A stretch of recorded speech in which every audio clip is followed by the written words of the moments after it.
Hey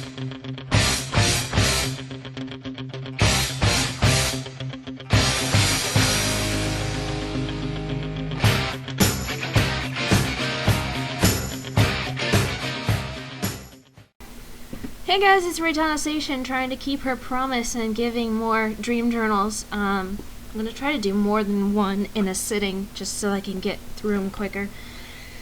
So, this is an exciting one actually. This is from November 2nd, 2008. Another nightmare, go figure. I woke up at 7 a.m., then went back to sleep to experience this one. I was someone else with this one person, no way, and we were in a house that had a 30-year-old ghost in it. We were walking around scared shitless, then the person I was with decided she would go into the closet to wait for the ghost, and for some reason I followed. I covered my face with a sheet, then heard screaming. Suddenly I was dead, and was just no one watching the crime scene. They found my body, the other person's body, and the ghost's body that had been missing for 30 years in the closet. Also, our faces were engraved on the wall, along with words, but I don't know what they were. Then I woke up at 9 a.m. Yay! Okay. Sorry, my throat's kind of sore. November 28th, 2008. I have to write this down before I forget it. The dream started out with many people running towards something. We were all excited, and me and Sean were there, running amidst the crowd. I told Sean to get me to the front, and so he grabbed my hand, and to the front we went. We went down many flights of stairs until finally we got to this room. Everyone began searching for something. Sean and I found a secret door in the wall. We crawled in because it was tiny, then saw Jimmy Urine sleeping on a cot. He woke up, and I asked him if we could be on his team. He smiled and said yes, so apparently Jimmy Urine was hosting this huge worldwide sporting event. The girls had to wear cheerleader outfits that looked like they'd fit whales. They were so big. Luckily, they ran out, so I didn't have to wear one. I wore a sweater Mrs. Gray gave me instead. Then I was running around trying to find my team. I was eating breakfast. Then this guy on a bike came up to me. He had blonde, messy hair, a gray plaid shirt, and a huge bruise under his right eye. My right, his left. He said, "Eat that food," and then rode off. While trying to find my team, I saw what the sports events were like. There was this one where you had to climb up a cliff, then jump off and bounce off this orange plank. When I saw this one, the orange plank wasn't there when the girl was climbing up, but then it suddenly appeared when she jumped. The announcer said, "Folks, you may be wondering how that plank got there. Well, you just didn't see it the first time." Here I think it knew that I knew I was dreaming, but it made that story to convince me I wasn't dreaming to stay asleep. Unfortunately for the dream, I wasn't fooled, so I woke up. I have no idea what time it was, but I fell asleep soon afterwards and was now in the back seat of a car next to Sean. Oh shit, this one was freaky.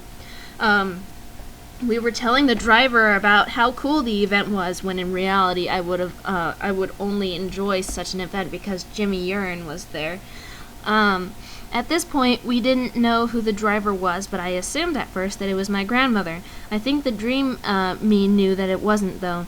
Sean was worried and kept asking me what was wrong and why I was so quiet.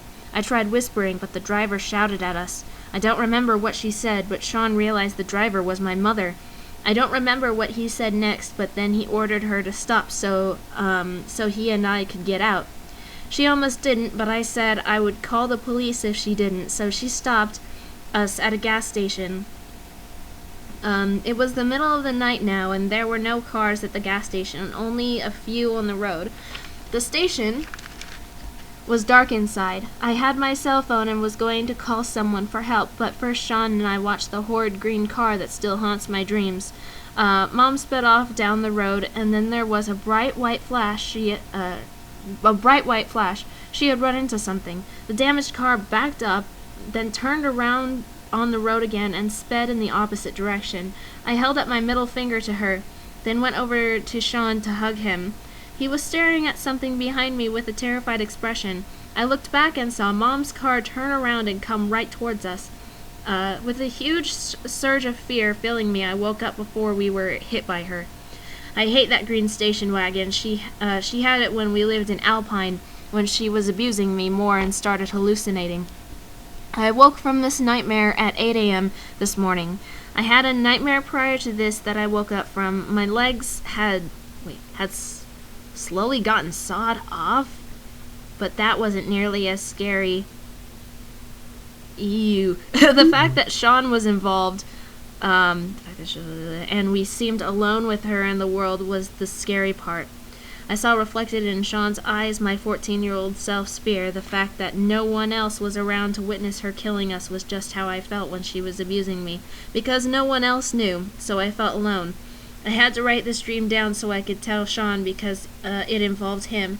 He knows my past now, and now he will know that I can't forget it because I always have dreams of Mom being back in my life. It's my greatest fear, and now Sean is stuck in that cycle within my dreams. I have a bad feeling that he's in danger. I don't know how, and I don't know why. Maybe I'm just tired. I'm going to try and get back to sleep. God, I just interpret these dreams so weirdly. It's just like, meh, I really don't give a shit. Okay, this is going to be the last one. Oh, wow, it's really short. How long is this other one? Okay, we're going to do 2 more. January 29th, 2009. So I refer to the Sean I liked at the time as Sean, and I refer to my ex Sean as Perf in this one. I had a dream about both Seans. Perf and Sean were walking in front of me, and I called out to Sean. Perf turned around thinking I called him, but I ran past him and hugged Sean. He picked me up and carried me away from Perf, both very happy. I have an idea about what this means, but I don't know if I want to share it yet. Yeah, so I have this crush on this douchebag, so yeah, obviously things didn't happen, and I'm glad that it happened. Okay. Oh, wow. October 28th, 2009. I haven't written in a while. This journal was packed. Last night I had a dream that I was still the school year. That it was still the school year before I graduated. Poway High looked like Silver Hills, but it had like 10 stories. Each level held a different clique. Lauren instructed me to get all of the students out of their classes and out in front of the school. I ran through the halls yelling, "Everyone, come out of the classrooms," but no one listened. Finally, a few people came out and helped me get people out. The teachers were trying to stop us. Finally, students were filing out. I remember going to the goth floor and telling them to help me. They got a megaphone and were shouting, "Student evacuation!" So now the whole school was in chaos. The principal came on the intercom, trying to order us to go back to class. Me and a few others told everyone to go to the front of the school, but teachers were telling us to go to the parking lot so they could lecture us. Once outside, me and the others quietly led the students to the front, where Lauren and a few other 2008 kids were. The 3,000 students from the school all gathered around and sat, surrounding the '08 graduates. I sat in front. Lauren led the speech, and she started talking. A teacher came over and told her to stop, that she was disrupting the learning environment. She took a megaphone from another student and continued speaking. I don't remember what she said, but it was some kind of revolt or revolution, which I'm pretty sure are the same things, revolution movement.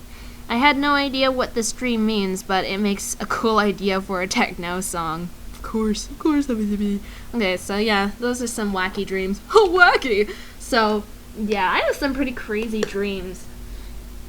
But I'm looking forward to getting to the ones that I've had recently. So, yeah, thank you for listening to that one. And see you next time. I'm gonna go work on playing with fire for once. Bye.